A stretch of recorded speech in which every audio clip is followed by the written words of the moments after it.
Basic principles of curriculum. In principles में हमने ये देखा कि किस तरह से हम मुख्तलिफ ऑब्जेक्टिव्स को आइडेंटिफाई कर सकते हैं.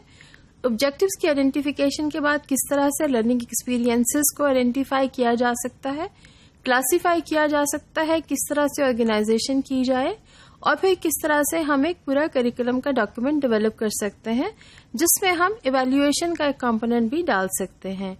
पिछले चंद लेक्चर्स से ये हमारा एक कंटिन्यूअस टॉपिक चला आ रहा है और इसमें हमने देखा कि मुख्तलिफ मराहिल से गुजरते हुए अब हम इस स्टेज पर पहुंच गए हैं जहां पर हमें ऑर्गेनाइज करना है एक करिकुलम को इतना इफेक्टिवली कि वो टीचर्स के लिए एक मीनिंगफुल डॉक्यूमेंट बन सके.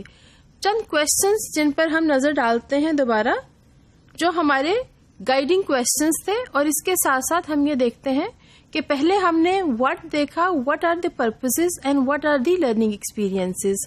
उसके बाद हम मूव कर गए how to identify the learning experiences and how to organize them.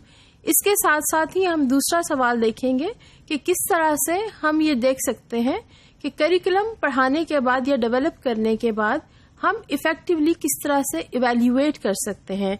So how to determine that what are the objectives and how effectively these objectives have been achieved. ये दो चीजें हम how में देख रहे हैं किस तरह से करें. पहला सवाल है how we can organize learning experiences या learning activities जो हम तरतीब देते हैं किसी भी करिकुलम के लिए अपने objectives की achievement के लिए.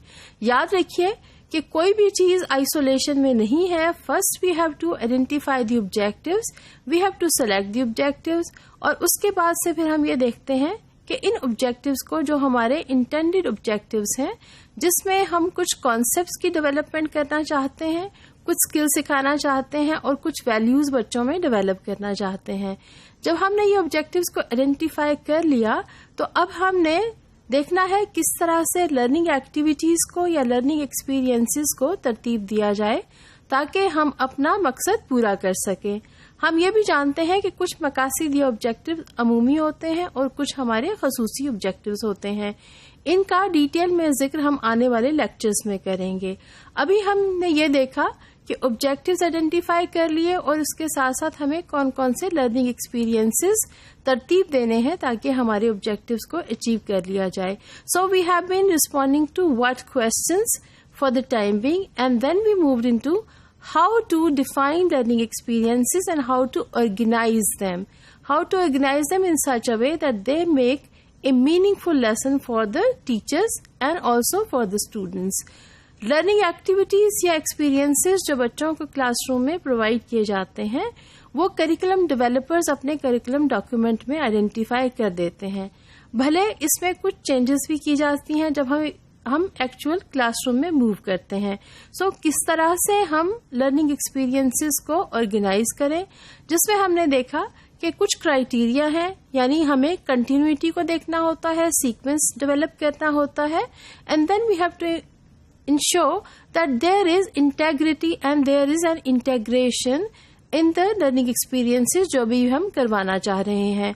उसके साथ साथ हम ये देखते हैं कि कुछ प्रिंसिपल्स को फॉलो कर लिया जाए ताकि हमारे लर्निंग एक्सपीरियंसेस डिसजॉइंटेड ना हो, उनमें इंटीग्रेशन भी हो, कंटिन्यूटी भी हो और सीक्वेंस भी हो. क्या हम एक लॉजिकल प्रिंसिपल फॉलो करते हैं, क्रोनोलॉजिकल प्रिंसिपल फॉलो करते हैं, या ये हम देखते हैं कि साइकोलॉजिकल प्रिंसिपल्स को किस तरह से फॉलो किया जा सकता है. So we address the how question.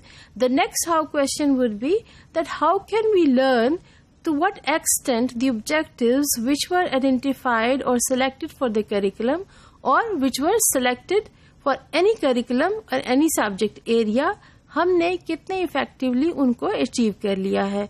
So we address these two how questions in our lectures to come in the next few days.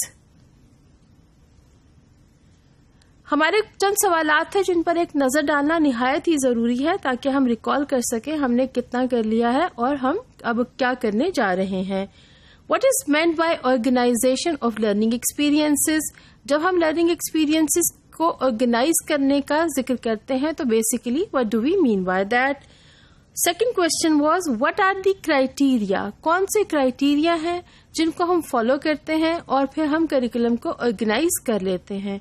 आप जानते हैं कि we have been following 3 criteria, जिसमें हमने देखा कि कंटिन्यूटी है या नहीं, कितना अच्छा सीक्वेंस है और कितनी अच्छी इंटीग्रेशन है जो भी लर्निंग एक्सपीरियंसेस हम क्लासरूम में देना चाह रहे हैं. Third question was what are the elements, कौन से एलिमेंट्स हैं जिनको ऑर्गेनाइज करने की जरूरत है. यहाँ पर जिक्र करते चले कि एलिमेंट से हमारी मुराद है सब्जेक्ट मैटर जो हम यूजुअली डेवलप करते हैं, हम स्किल डेवलपमेंट करते हैं, and then we look into dispositions, values और attitudes which are being developed among the students. Fourth question was what are the organizing principles, कौन से वो उसूल हैं जिनको फॉलो करते हुए हम अपने करिकुलम में लर्निंग एक्सपीरियंसेस को इफेक्टिवली तरतीब दे सकते हैं. And last but not the least question is what is the process of planning of organizing a unit. जब हम एक करिकुलम में एक यूनिट को डालना चाहते हैं तो हम कौन कौन से प्रिंसिपल्स को फॉलो करेंगे और हमारा प्रोसेस क्या होगा. सो हमारा आज का टॉपिक है कि हमने एक यूनिट को किस तरह से प्लान करना है जो कि एक खास तरतीब में है या ऑर्गेनाइजेशन में है. So it is a process of planning an organized unit for curriculum development. We know that we have been encountering problems and issues while we said that we have to organize learning experiences in such a way that there is no gap and no loopholes. Loopholes किस वजह से आते हैं? जब continuity ना होगी, अगर किसी किस्म का सीक्वेंस हम फॉलो नहीं करते तो उस सीक्वेंस में भी गैप्स आ सकते हैं.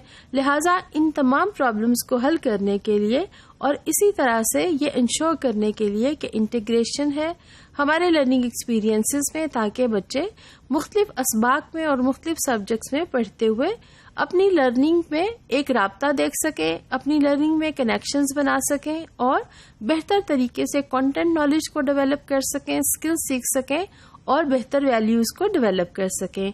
सो while we are struggling for all these things and we have looked at the issues and we learned that there are certain principles which can be followed to avoid all such problems and address all the issues of keeping a criteria in curriculum development, then ensuring that principles of curriculum development they are being followed effectively, और organisation of learning experiences के भी जितने principles हैं हम उनको भी effectively follow करें और उसकी एक वाज़ेह रीजन को हम समझ लें. मसलन जब हम लॉजिकल प्रिंसिपल्स को फॉलो करते हैं तो हम ये देखते हैं कि एक एक्सपर्ट यानी आप किस तरह से करिकुलम को देख रहे हैं और आपके ख्याल में एलिमेंट्री लेवल पर किस तरह से करिकुलम को डेवलप करना चाहिए. जब हम साइकोलॉजिकल प्रिंसिपल को देखते हैं तो हम सोचते हैं कि किस तरह से बच्चे इस लर्निंग एक्सपीरियंस को रिस्पॉन्ड करेंगे, किस एज और किस स्टेज ऑफ डेवलपमेंट के बच्चों के लिए किस किस्म के लर्निंग एक्सपीरियंसेस होना चाहिए, कहाँ पर हम ये चाहते हैं कि कॉन्क्रीट ऑब्जेक्ट्स को इस्तेमाल करें और बहुत ज़्यादा एब्स्ट्रैक्शन में ना जाएं और कहाँ पर हमें बहुत ज़्यादा एब्स्ट्रैक्ट आइडियाज़ को पढ़ाना पड़ेगा जहाँ पर हम कॉन्क्रीट मटेरियल नहीं यूज़ कर सकते. सो all these things they are being defined on the basis of age and stage of development of the students. So we have learned कि issues हैं criteria को maintain करने के, issues हैं organizing the principles of learning experiences. So all these are being addressed by putting forward certain principles and we can follow them effectively while developing the curriculum. Next we will see कि कौन से वो planning methods हैं जिनको इस्तेमाल करके हम curriculum development को इफेक्टिवली कर सकते हैं और लर्निंग एक्सपीरियंसेस को अच्छे तरीके से तरतीब दे सकते हैं. बहुत सारे तरीके हैं जिनकी मदद से करिकुलम को ऑर्गेनाइज किया जा सकता है और there is a whole process which can be followed for the planning of the curriculum. आने वाले लेक्चर्स में हम देखेंगे कि हम इन प्रिंसिपल्स को और इन प्रोसेसेस को किस तरह से फॉलो कर सकते हैं to make a curriculum or to develop a curriculum which will help teachers and as well as students to learn effectively and teachers to teach effectively in the classrooms.